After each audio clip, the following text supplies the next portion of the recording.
I thought I'd take you, have a walk around the chipper for those who are sort of practical minded or generally interested.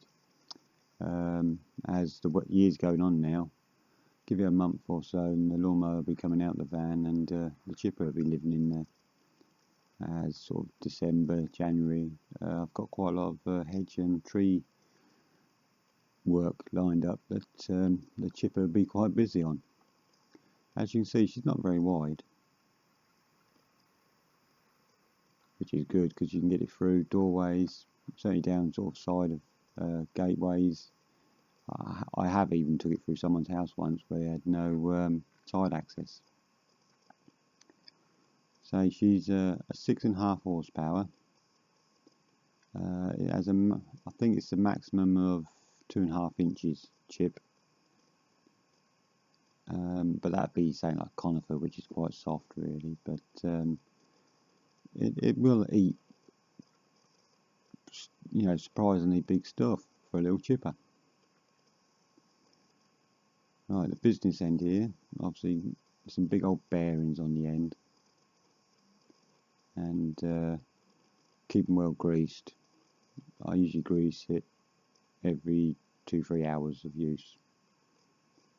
If you can see that wire, that runs to a cut-off switch. It's so you can't take the chute or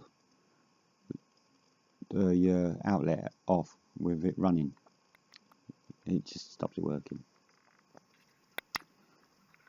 On the end of this deflector, I put an extra deflector on, just to give me a bit more control, and especially when I want to chip into a bag. Obviously you don't want to disrupt the flow too much, but it controls it a little bit more.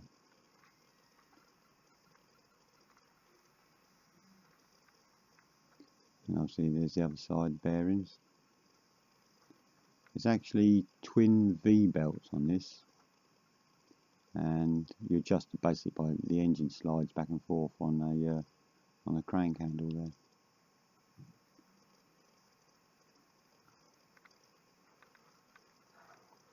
Originally this safety flap was 2 or 3 inches inside the chute on a metal bar, and I was finding I was catching stuff on it, so I actually cut it out and re-bolted it to the outside, as you can see. Right, I've put the camera inside the chipper here, and I thought I'd show you the business end. This is a bit to trim your fingernails up if you put your hands into that. I've only ever sharpened the blades twice, and the anvil I think I adjusted once because of the sharpening.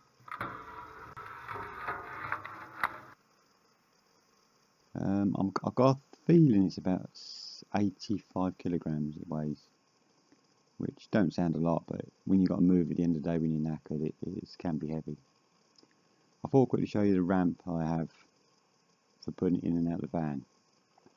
I actually put some battens up the side here, so the wheels couldn't come off the edge of the ramp, because if it did, you'd be in trouble with that sort of weight.